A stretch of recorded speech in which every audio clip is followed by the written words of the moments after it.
There has never been, nor will there ever be, a better theme for a reality competition show season than Rivals. Not just on The Challenge, but on Survivor, Big Brother, anywhere else. No one has ever done it better. It was the perfect idea. It brought together every great element of The Challenge and really of reality competition television in general, put them all together, one big blender, whipped up iconic season after iconic season after iconic season after iconic season after iconic season, because yes, Vendettas and Final Reckoning were actually really just Rivals 4 in 5 in disguise. So yes, this theme worked 5 out of 5 times to produce absolute greatness, in my estimation, at least. I do not believe this fact is up for debate, nor am I here today to flush out the best or worst themes in challenge history, anything of that sort, though that would be a fun podcast to do one day, and maybe I very well will, probably will at some point.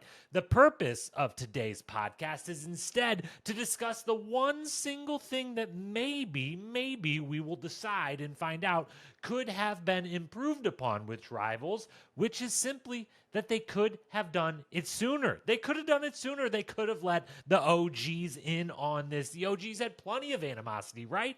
All kinds of animosity to go around, plenty of feuds flaring up, plenty of rivalries that developed and could have been, and dare I say should have been, put on full display in the most twisted and fun way possible by sticking those two bitter enemies together on a team and giving them the option to keep on hating each other's guts or find a way to work together with their bitter enemy to win a life-changing sum of money.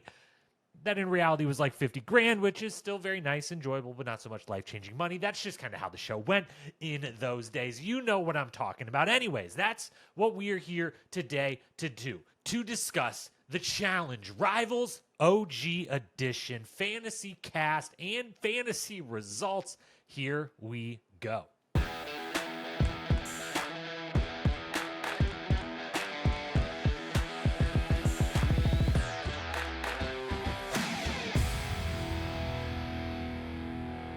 What up, my fellow challenge lovers? Welcome to The Challenge Historian, where we dive deep into all things MTV's The Challenge, past, present, or future. If it's happening in the Challenge universe, then we are here to document it. I am your host and dedicated challenge historian, Jacob Hollabaugh. Thank you so very, very much for being here with me today to discuss, as said in the cold open prior to now, Rivals OG Edition. We're doing the second of a 3-part series here of OG editions of themes that we've loved and could have been used, possibly should have been used earlier on in the run of the show to give our OGs that we love a chance to use some of these amazing themes that were used after their day on the challenge. So that is what we're here to do. Before we dive in, a couple quick programming notes that might not be so quick this time around, because the top of the programming notes list is to say that I said a while back now, a month or two ago even,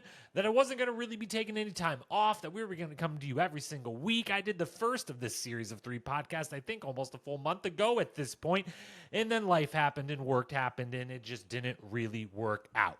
That's my bad. I am incredibly sorry. I am incredibly disappointed that that ended up occurring, and I am here to hopefully right the record and right the ship for the final time. So I appreciate each and every one of you for coming back, picking things up right where you left off with me with this series, now on the verge of new seasons of The Challenge coming out here very, very soon. We're kicking things back off. We're relaunching, so to speak, and this time we ain't going to stop. Hopefully, basically forever at this point in time. So you're getting this episode today, and you're getting some other good stuff coming up as well. Here is the plan. Today, Rivals OG Edition, second in our 3-part series of What If the OGs Did Blank theme. We did X's a while back. We're doing Rivals today. We'll be doing Ride or Dies this time next week, so look for that next Tuesday.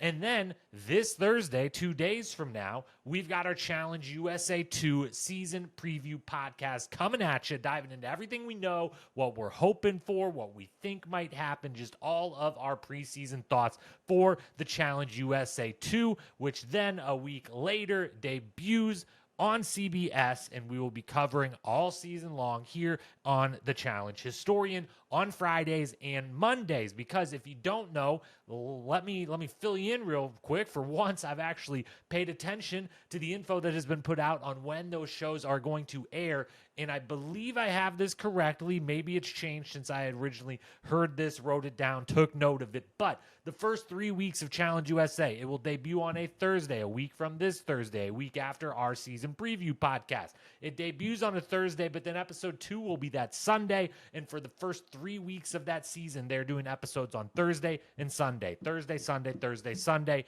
And then starting with episode 7 and beyond, it will just be on Thursday nights. So for those first 3 weeks, you will be getting podcasts after each episode, recapping everyone as we always do. So those will come out on Fridays and Mondays, respectively, as quickly as early in the morning as we can, recording super late that night, Thursday and Sunday nights, after we've been able to watch the show and find some time or a place. As it turns out to be the first week of the show, I will be traveling, so I'm not sure exactly where I will be recording from or when. It might not be the first thing after the episode concludes, but hopefully should be up by that Friday and Monday. Friday and Monday that it is. So make sure you're aware of that. Make sure you don't miss an episode of USA 2 because you're not aware that they're doing 2 a week for the first 3 weeks. Beyond that, I am finally, actually, for the 17th time probably going to say, but the first time actually going to start making some short form content that will be going up on Instagram page as well as YouTube and probably even, God forbid, TikTok. So feel free to follow along any and all of those places if you want to watch some of that. At Challenge Historian, basically anywhere you search for that, you will find me, even if the handle's like one letter different here or there. But it's really not. Challenge Historian, anywhere you look, if I'm there, you will find me under that handle. So that's what we've got for the foreseeable future. We're going to finish out this series today and next Tuesday with OG Rivals and OG Ride or Dies. We're going to get into Challenge USA 2 with the season preview this Thursday, the actual episode 1 premiere recap next Thursday. I may be popping up on a few other folks' podcasts here in the next couple of weeks as well. If I do that, I will let you know. I'll post about it on Instagram. We'll make sure you know where that's going to be. So a lot coming. I thank you for sticking with me through this little bit of a gap that was unexpected but necessary. And now we're coming back. We're hitting the gas full throttle, and we're bringing you all of that challenge content and coverage that you love and deserve and desire. And we're here. So with that, let's dive in. Let's get to the meat of this episode. Rivals OG Edition. Here we go. There's only one place I can start with this podcast, this concept, this idea, which is to shout out my guy Scott at Average and Savage on Instagram. If you want to go tell him he's super smart and cool for coming up with this super smart and cool idea. It was his message and subsequent full-blown Rivals cast and thoughts on how the season would go that sent me down my own rabbit hole on this same project that has now resulted in this very podcast and the X's one we already did and the Ride or Dies one we're going to do. So not only is it a shout out to Scott for the idea itself, but also for the execution, because I will be overlapping quite a bit with a lot of the teams that he sent me in his version of this, his ideas, because he got it right in the majority of the teams. I didn't want to just be like, I'm not going to have Veronica and Katie on the list because I want mine to be a little different than Scott's was that he sent me. Not going to do that. He got a lot of it right. A lot of that will be incorporated into my list here as well. So, Scott, you're the man. Hope my version does your idea, your concept proud. Now, to Rivals itself. I will keep this short, the little intro at the top, put my belief forward, and I'll back it up just a touch here. Rivals is the best challenge theme. I would maybe one day do a full podcast about this, discuss this with some others in the fan community and the challenge podcast community, maybe some cast members themselves. But I think far and away, Rivals is the best theme that the show has ever come up with, that really any reality show has ever come up with or could possibly come up with. It's just the best, most interesting thing you could possibly do with any one of these shows. And it's really only the challenge, because of the reoccurring nature of the cast, that could pull something like this off, that could develop the relationships and the shared histories, and then be able to put together a cast, of 24 to 30 people in pairs that all hate each other's guts for some reason or another. I think X's is right there with Rivals. It's why we talked about it on the previous podcast. It's right there. It's like the 1B best. They go hand in hand with each other. They're very similar with each other. And if you told me you think X's has more potential even than Rivals, I wouldn't, shout you down for that. I wouldn't totally disagree with you.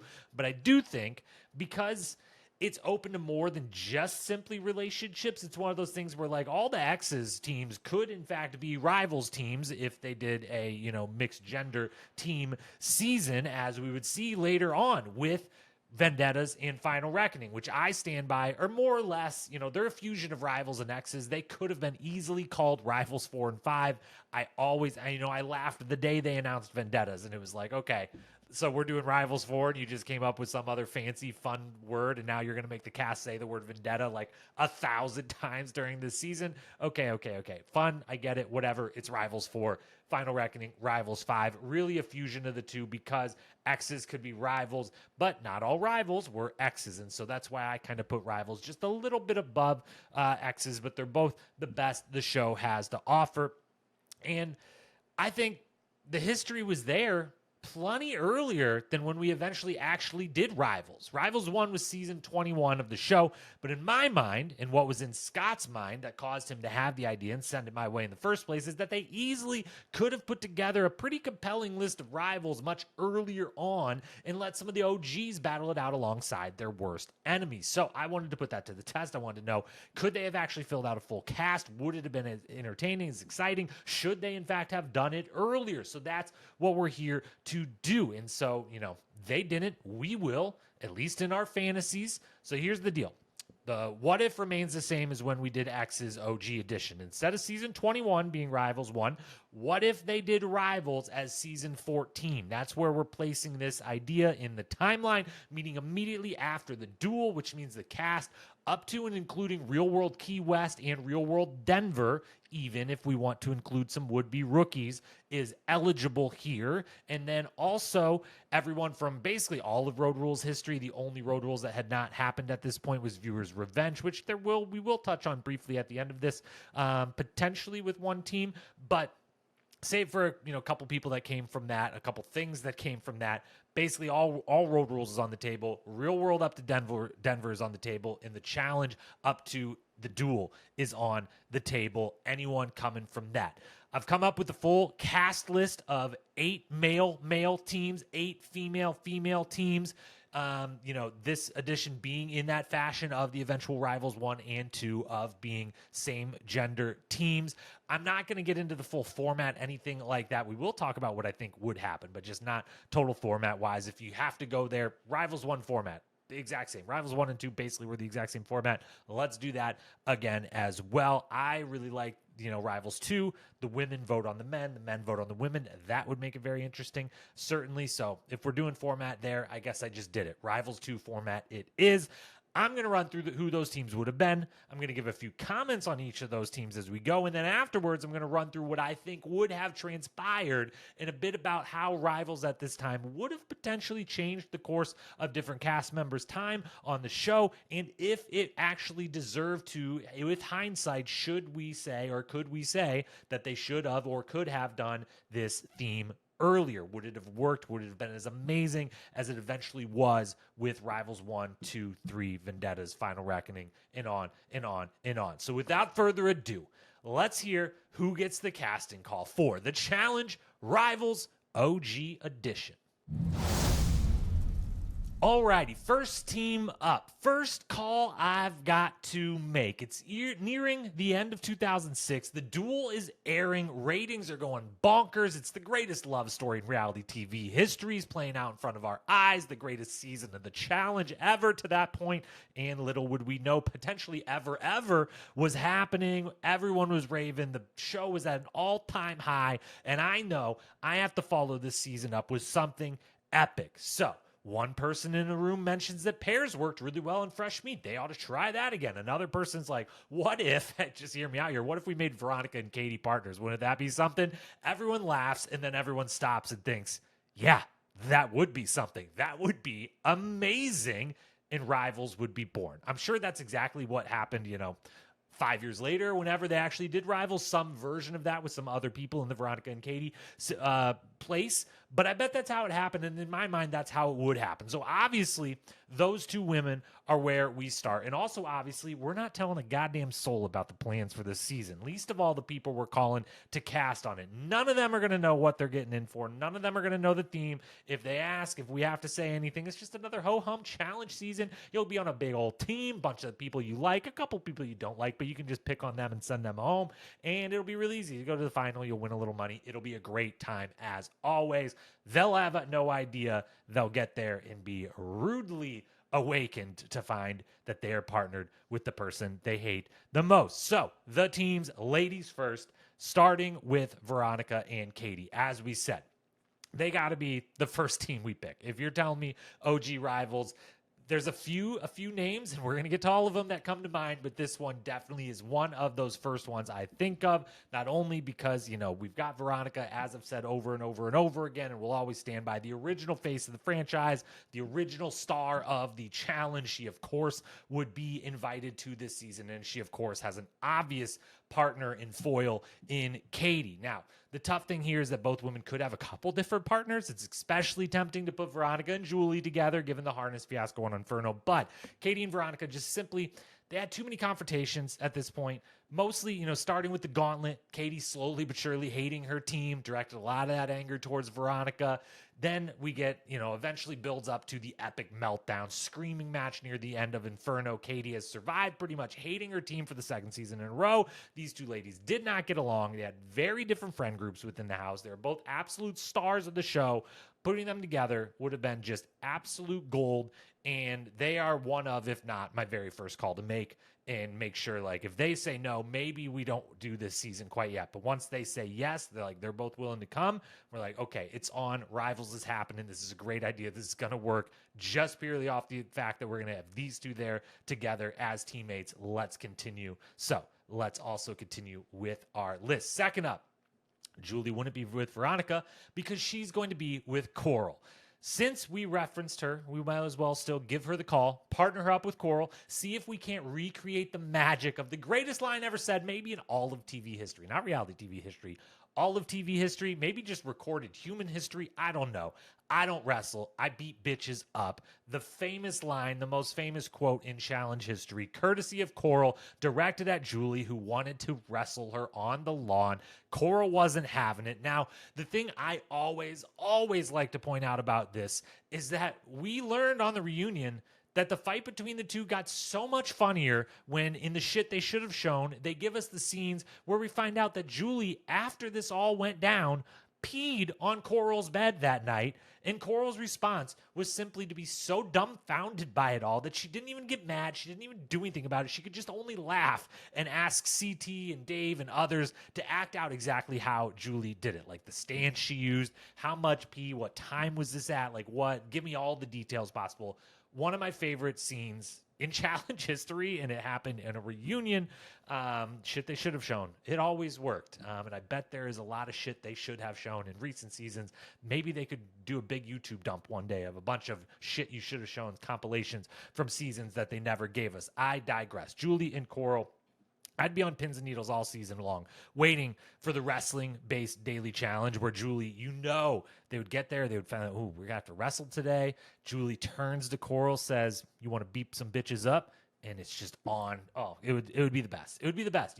Julie would get to some point be able to say, or I would hope that she would turn to Coral and say, you want to beat some bitches up? I mean, it would just be amazing, and during their bonding, attempts at bonding, what have you. So Coral and Julie are there. Tina and Beth are also there because where we have slotted this immediately after the duel, they would have just come off of the punch. And so these two have to end up there. It's immediately after Tina's punched Beth, then told TJ it was well worth it. So, for that obvious reason, they got to be together.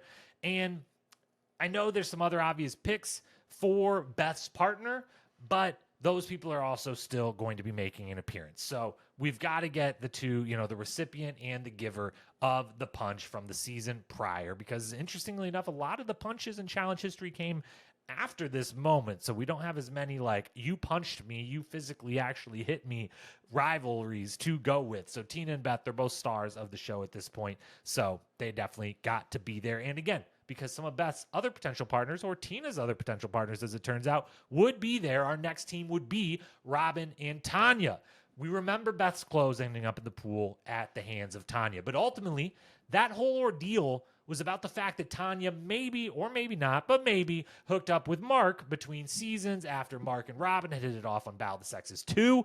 And so even though they kind of turned their focus to we both don't like Beth for spreading rumors, quote unquote, or instigating or whatever, it doesn't remove the fact that these two didn't like each other, had a massive blow up, even if they turned that negative attention away from each other and towards Beth.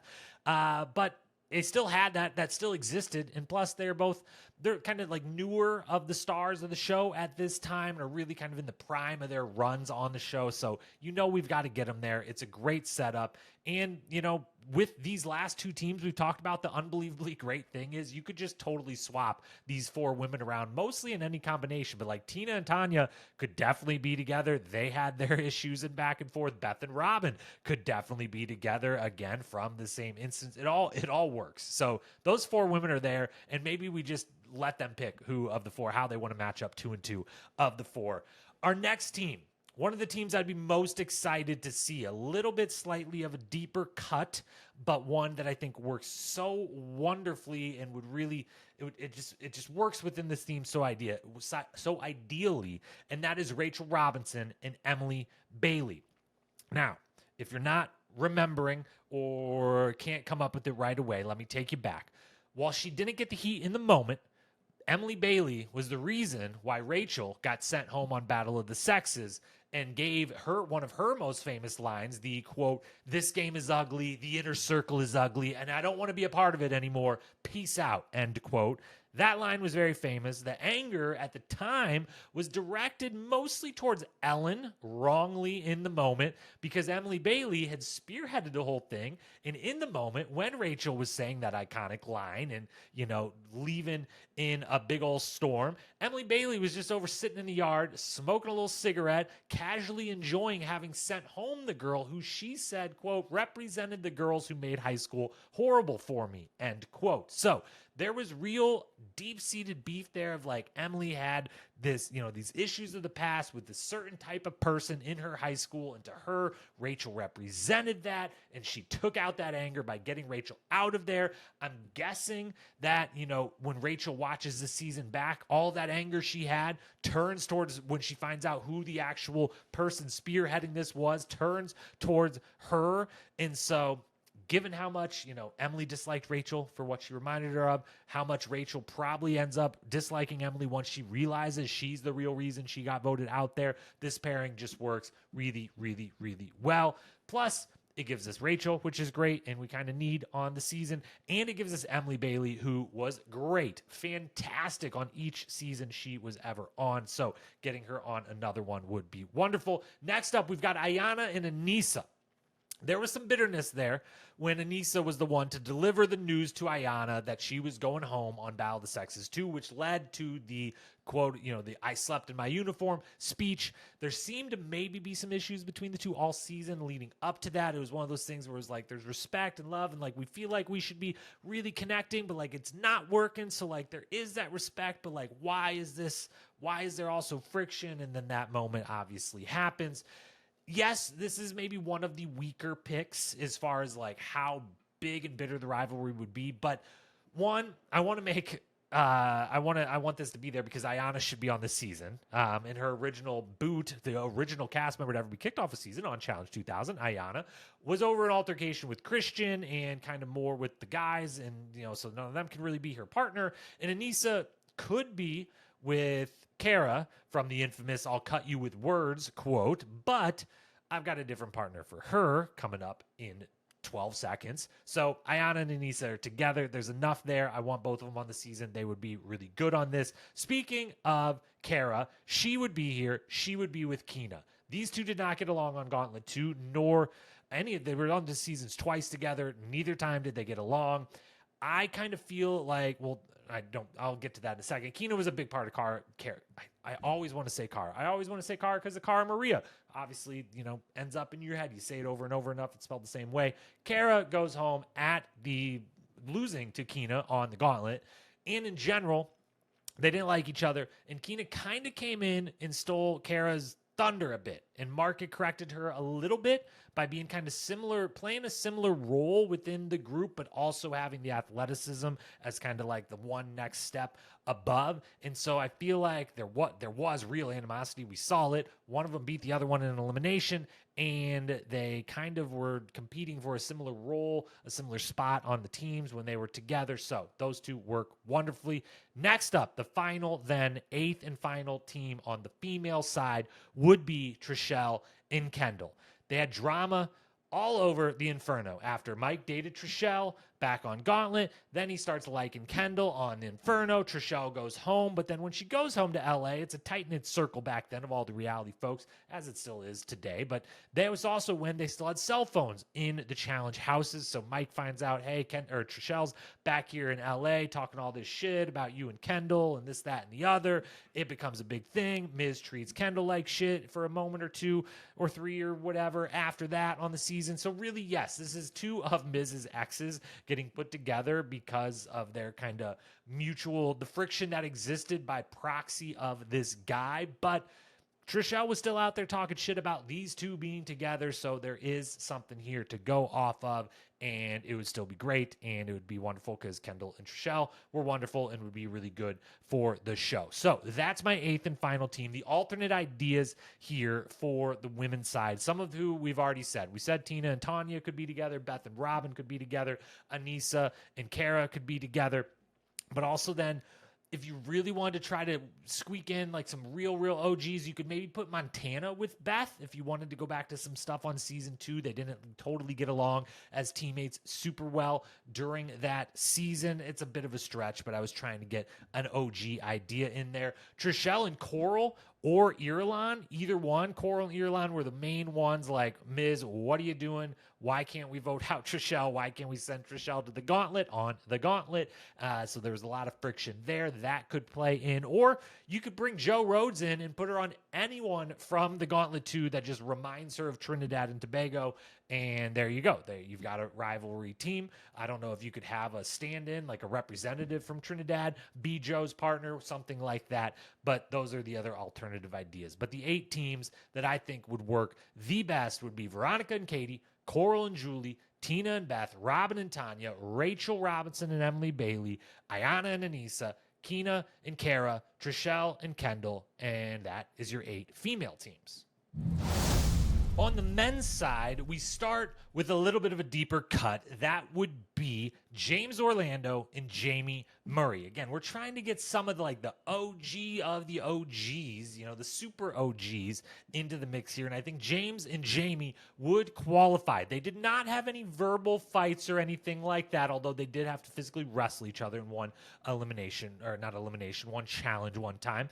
But there was throughout that season, one of the storylines that I picked up on doing the rewatch of that season I was monitoring throughout and definitely came throughout on James's side of things, is there was a clear and obvious rivalry going on from James's point of view because Jamie was just great at everything. It was kind of the star of his team in the competitions, and you could see James wanting to match him, beat him, just never being able to do it and weighing on him in a real way, and just kind of always wanting, I want to be that guy. That guy's just dominating everything. I'm supposed to be that for our team, and it just wasn't really kind of happening for him. So I think you could find a way to say that works and exists, and I did. I decided that that's going to do that to fill out my teams here. So let's move to team number 2.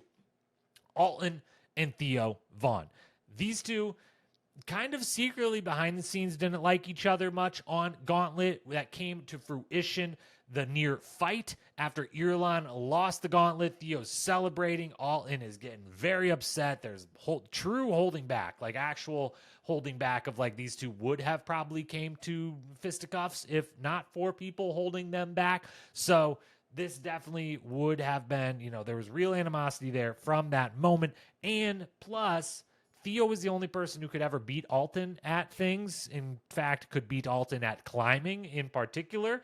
And so there was also a little bit of that all along, too, of like the one person who could keep up with Alton on the real world side was on the road rules side, Theo. So you've got that mixed in there as well. There is maybe a better partner out there we'll talk about for Theo, but I think this pairing works really well. Next up, we've got CT and Dan Renzi.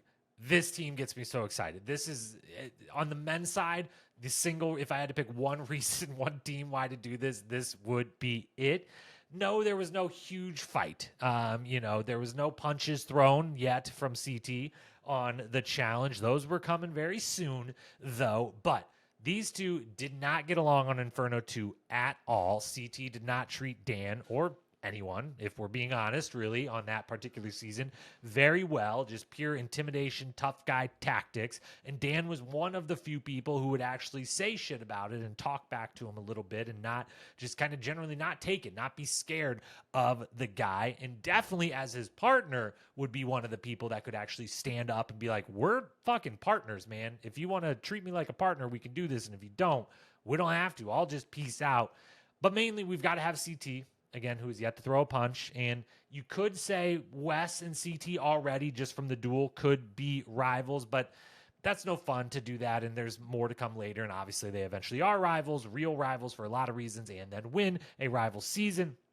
But I want CT there.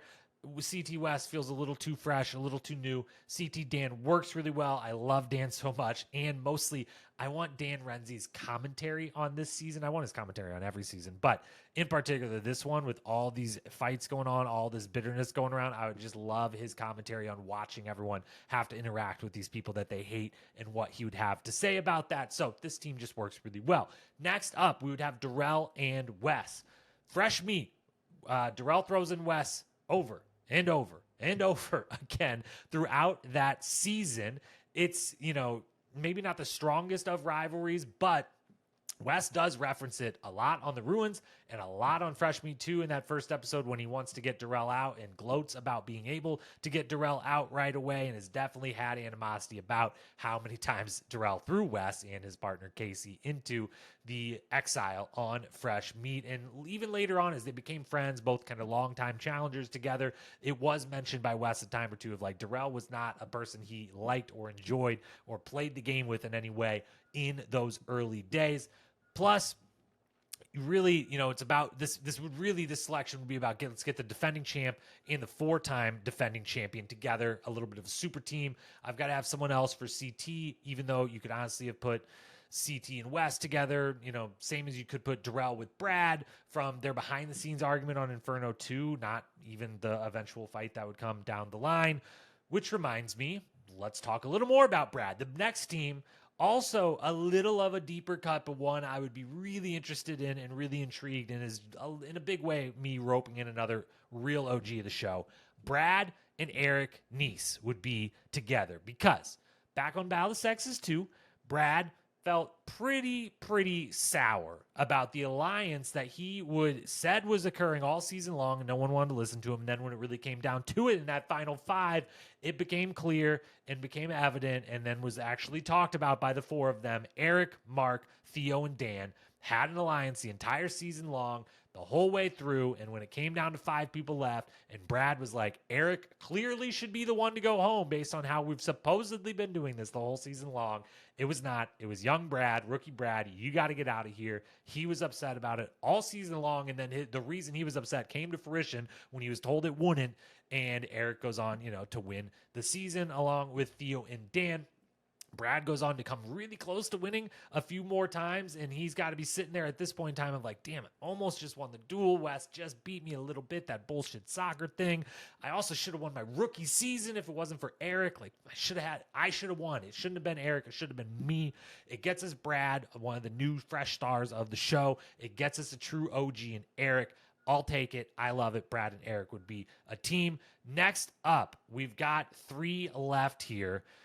The Miz and Abram would be next. Now, this is both not a stretch at all and a total stretch on my part. I know both of those things don't make sense, but they do to me.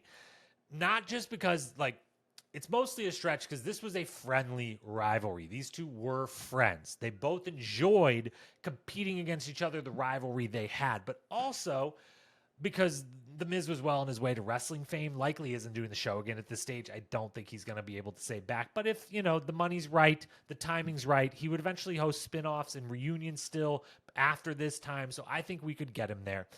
Miz versus Mini Miz was a reoccurring bit. On Gauntlet, it was literally labeled Miz versus Mini Miz. Wrestling the first night in the house, eventual elimination versus each other. And then on Inferno 1, Inferno 2, Miz versus Mini Miz, it was a thing. Again, it was friendly. We like competing each other kind of thing. Not really bad blood, but it was still like a competitive thing between them. And Abram had now dated and broken up with Coral, Miz's BFF, best challenge friend ever at this point. So maybe there's a little animosity there of Miz being like, hey, you dated my number one friend and broke up with her. And so, like, I'm not good with that. They're both hotheads. They're both overly competitive. One of them screws up in the first daily challenge. The other one yells at him. It's on. It becomes a real rivalry really quickly. Miz and Mini Miz, I got to get them together. We need Miz. We need Abram. Yes, Abram could go with Darrell from the post-match blow-up where he, went against Brad and Balls in, and there was this alliance that had been broken that we didn't know about until after the fact between those three gentlemen. So you could get him there. Abram could also go against Brad, same blow-up and reason. Miz, in reality, could go with Theo Vaughn because, again, still a friendly rivalry, but like more of a legit rivalry, facing each other in finals multiple times in a row. So there's a few options here. None of them are perfect for Miz. He's so perfect for X's. He's so perfect for Ride or Dies. I think we know who that's going to be, but he's got to be here, and I think him and Abram make the most sense. Our final two teams then are the newer, younger folks at this point. That would be Bananas and Tyler first. Up and down relationship on Key West, then the infamous and still random and mind-boggling what the fuck call out on Duel to start the season, where Tyler's like, all right, Bananas, they're gonna make us do it eventually. Why don't it's like, no, you don't, you get the decision. You're calling Bananas out. What's going on here? So yes, we didn't have the Bananas backpack moment to add to it at this point, but this could have been a rivalry right then and there.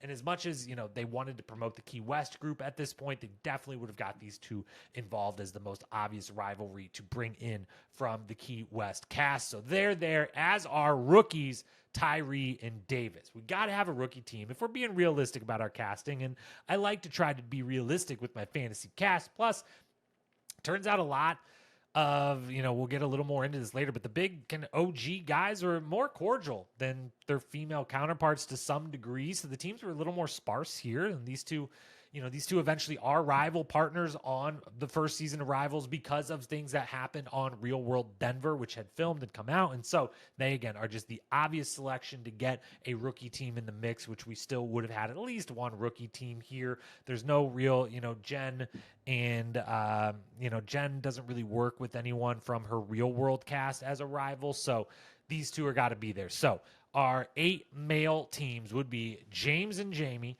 Alton and Theo, CT and Dan Renzi, Darrell and Wes, Brad and Eric Neese, the Miz and Abram, Miz and Mini Miz, Bananas and Tyler, Tyree and Davis. Those are your 8 alternate ideas. We said Miz and Theo would just make me really happy. Their little rivalry was just something I just loved and appreciated about the early days of the challenge and some of my absolute favorite seasons of the show ever. We could have Cyrus and TJ as a team from the Gauntlet blow up, Gauntlet 2 blow up. That would be fun. Maybe TJ wants to step from host to participant at this point. Maybe they could convince him and Cyrus. That's a team. That'd be really fun. Maybe even Cyrus and Derek just from that elimination. Also, maybe that's a way to get Cyrus in there. But the guy, everyone loves Cyrus, so it's hard. He was one that immediately I want to put him in any OG fantasy cast, but who do I put him with? It doesn't really work.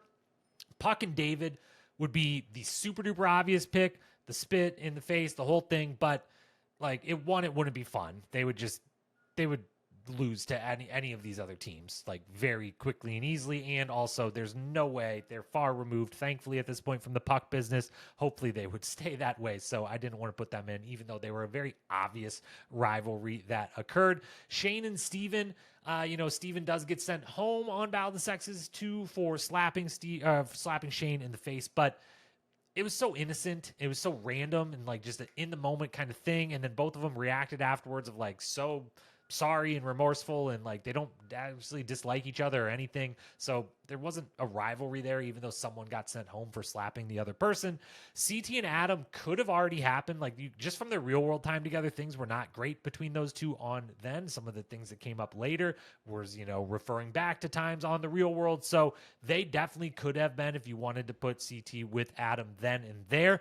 Also, as referenced earlier, Road Rules Viewers Revenge would have been filming around this time. It would have been weird. The timeline would have been a little odd, a month here or there different, but Adam Larson and Abram get in a fight on Viewers Revenge. And so pending when that was filmed and when this hypothetical season would have been being filmed, you could have got those two as partners. That would be an interesting match up. And then Derek and Landon on Gauntlet 2, the wrestling, the shaving of the head, there's something there. There's a little bit there. There's enough there, certainly as much as a couple of the other teams I have put forward, but I mainly didn't want to include them because the moment I was like, Derek and Landon, yeah, there's something there. But also the thing that is mostly there is that they would wipe the floor with all these teams. They would just kick everyone's ass and it wouldn't be entertaining or fun. No one would beat those two in elimination. No one. I mean, maybe if it was purely just a puzzle and you got, some people who were good at puzzles against them, maybe, I guess. But like Derek and Landon as a team in an elimination, are you kidding me? In a final, are you kidding me at that time? No, so that didn't seem fair. I didn't want to include them. So those are your alternates. Those are your men's teams. Now, what would happen? Let's not just think of the teams and kind of reminisce as we just did on some of the early rivalries the challenge had to offer, and man, were they great. But what would happen? That's kind of the fun thought exercise of all this. Isn't just the teams themselves, but obviously we'll never know. We can never be for sure, but we can certainly have opinions and thoughts and ideas. So I'll share a few of them with you. Now, here's what I think would have transpired with these 16 teams in the house. Again, format-wise, maybe we're doing a Rivals 2 style format where the ladies vote on the men vote on the ladies, and vice versa, even though I already said both sides of that vice versa. So here's what would go down. Veronica, Tina, and Rachel are there. It's very important to lead with Veronica, Tina, and Rachel are there together and obviously would be working together as they always are wont to do. Their teammates, Katie, Beth, and Emily, respectively, would probably, I think, be thrilled to finally be a part of the Mean Girls instead of against the Mean Girls, and would slowly but surely buy into the alliance and put away their swords and get over working with their mortal enemies, because for once their mortal enemies aren't picking on them, they could get to pick on other people, and they would have a lot of fun with that. So I think those three teams, Veronica, Katie, Tina, Beth, Rachel, Emily, are definitely running things early and often. The big question would be, Coral and Julie, would they be a part of that? Coral and Tina, very cool at this point. Coral's game mind would say, getting in this alliance would be really smart, but would Veronica outlaw any attempt at working with Julie, convince her crew, hey, we got to get Coral and Julie out first. I know Coral's great. We love her, but she's with Julie. Julie tried to kill me. I don't know if you remember, but Julie tried to kill me. We're getting her crazy ass out of here. I think that would have went down early.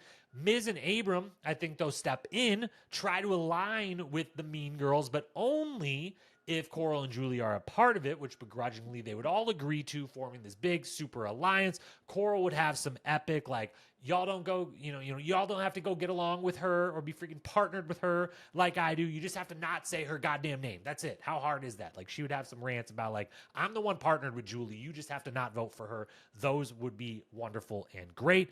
Next thing I think would happen after that's kind of the early setup, a big alliance in the house.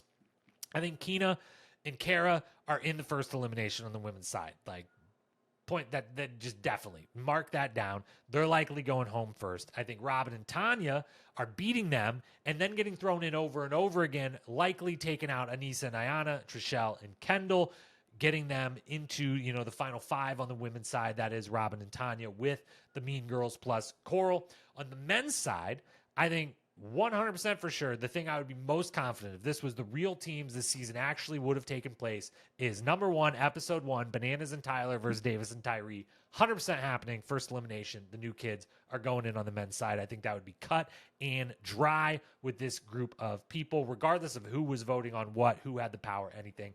Those two teams are going in, battling it out. knowing that all the other guys are kind of sitting around like, we have little friendships here and there. Also, we're all massive threats. Let's just go for the new guys. Let's all, one time through. We can do that. Tyler and Bananas would win that in a close battle. Then they would also take out Jamie and James, who have no real friends or connections to lean on, end up in by default. And then shit would get wild on the guys' side. I think Wes and Darrell would really want CT gone. Theo would want Miz gone. Abram would want to play quote unquote fair, but he'd be very aggressive in how he got across those comments about how fair he wanted to play. Votes would go to complete chaos, and who knows what exactly would kind of happen in the middle of the game, how it would exactly shake out. But I think in the end, the final would be run by, on the men's side, Alton and Theo, Miz and Abram, Darrell and Wes, after Dan Renzi hilariously sees how upset it will make CT if they lose the final elimination. Kind of just, being over the whole thing, doesn't really want to be there anymore. Isn't it loving how CT's been treating him as a partner? Just decides, more or less, throws the final elimination.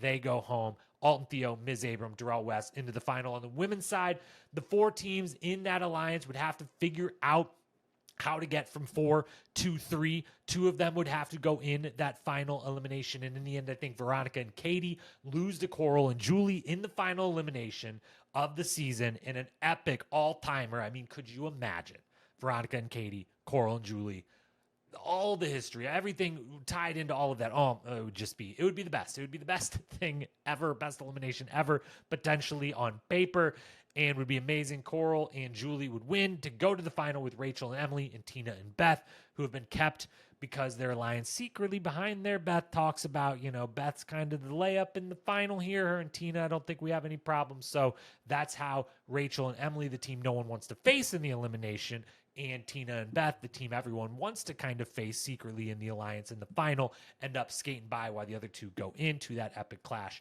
And those 3 teams end up in the final, where Rachel and Emily would win, going away for the women. I don't think it's particularly close. I think it would be a dominant win from Emily Bailey and Rachel Robinson. And on the men's side, I think Wes and Darrell would go into the final thinking this is an easy win. No one else has got the endurance experience that we have. This is endurance-based now. We're going to smoke these people, whatever.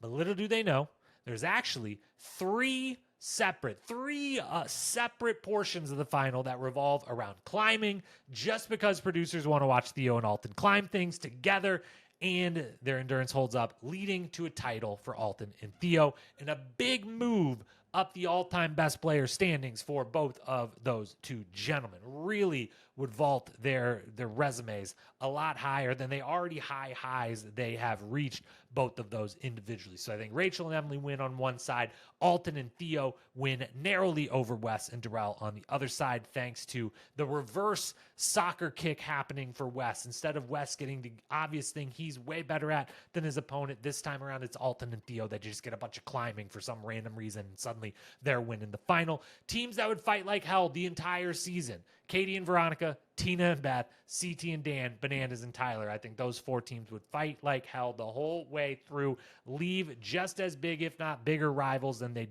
came into the season as. Teams that would get along and kind of be the quote-unquote like nice storylines. Like, we can make nice, we can become friends. I think that's Rachel and Emily. I think they would have basically the Paula Evelyn Rivals 1 experience of like Emily being like, I disliked you because you represented this to me, but now we're teammates. Now we can kind of bring these 2 worlds together. I can learn you're not a bad person in any way, and it was unfair of me. And Rachel could be like, you're actually really great and wonderful and kick ass at this stuff, and now we just kick everyone's butt and walk away smiling. I think James and Jamie, because James would want to learn from Jamie, and even if they went home early, I think it would be a great experience for the both of them. And I think Alton and Theo, because it was kind of a one-off incident, big flare-up as it was, but kind of a one-off. They're both chill and cool as hell people. I think they would be like, hey, that sucked, but like, you're not with her anymore, and like, we can get over this. We can have fun together. A few jokes would be made after like the 3rd night of hanging out and being like, this is kind of fun. They would just run away and dominate it together. Romance that would happen. I think Coral would shut down Abram's attempts at rekindling, as would both Trishelle and Kendall to Miz, because he definitely would try. I think Robin would hear that Tanya hooked up with Theo, so back on previous season they did together. And so Theo or Robin would then go to Theo and be like, we're going to hook up so I can get back at Tanya for the original reason I didn't like her in the first place. And then Tanya would hear about this afterwards and be like, yeah, it doesn't bother me one single bit. Absolutely not. And Theo would be like, yeah, I don't know that you thought, if that you thought that was going to bother her, it wasn't at all. So that would be fun.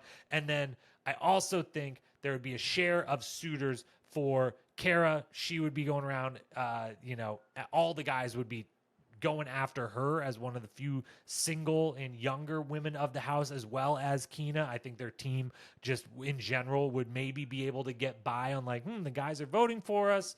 And so like, if we flirt with some of the guys who are clearly trying to flirt with us, maybe we can get some votes. I don't know if Kina was still with Randy at this point or not, but I think those two could have used flirtation to their advantage, certainly in this particular cast. So there it is, ladies and gentlemen. Rivals OG edition.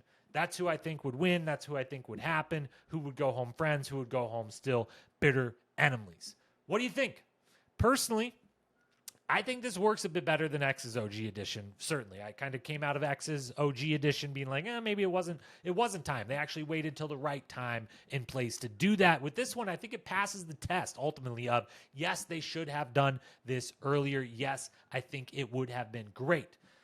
But it does stand to reason that as much as we long for some of the true OG rivalries, they probably were right to wait it out until they had a really, really, really long list of people to pick from, considering the fact that the teens of the challenge was where a lot of dirty play occurred, a lot of punches were thrown, a lot of villains cropped up, a lot of drinks, curse words thrown around, a lot of hearts broken in ridiculous manners. So yeah, the OGs were plenty messy, but the OGs also like kind of their messiness was like they could get over their messiness very easily and be like, yeah, we got a little drunk last night. Someone said something stupid. Someone yelled. Someone did this and that. But like, we're all having a great time here again. A hurricane's coming. We're going to have an amazing toga party. Haven't you heard? It's going to be great. So I think the OGs were messy, but things were yet to be at their messiest, certainly. And so, yes, this passes the test. Rivals would have been great at this point, but them waiting ended up probably still ultimately being the right place to have done it season 21. I think it would be interesting to do this exercise and maybe push the season back between 14 and 21, maybe season 18 or 19. Like, if you think about it, Fresh Meat 2 was just rivals Kenny versus Wes. Like, it was just one. They weren't partnered together, but it was 1v1. Like, that season was, masterfully built around one particular rivalry that eventually would be, rival partners on Rivals 1. So around that point, you could definitely, basically most of the teams for season 21 would have been available by 18, 19. They could have done a season or two earlier. I don't know. That maybe that gives them a chance to mix in some of these older teams a little bit. I don't know. Maybe not. Either way, this exercise has been super fun. Thanks again one more time to Scott for the idea. And now everyone get prepared for our last in this 3-part series. My favorite one to think about, even if it's the worst of the 3 themes, even though it's a great theme and the season just didn't work totally as well as it should. But Ride or Dies. Because I think there were, as we've seen from X's and Rivals versions, a lot of the OGs, there was a lot of great friendships in there. There was a lot of camaraderie. There was a lot of getting over the messiness and enjoying the messiness. So I'm very excited to think about who the Ride or Die OG pairings would have been. That's going to be super fun to dive into. We will do so next Tuesday on the show, a week from now. Until then, be on the lookout Thursday for our USA 2 preview. Go to Instagram, YouTube, dare I say TikTok. Give us a follow. Challenge Historian. Anywhere and everywhere, you will find me under that handle. If you've got ideas for random topics like this, send them my way. Even though we're getting into a new season of the challenge, going to be recapping it, I do want to continue to do some other content like this. So send those ideas my way if you have a great one the way that Scott did.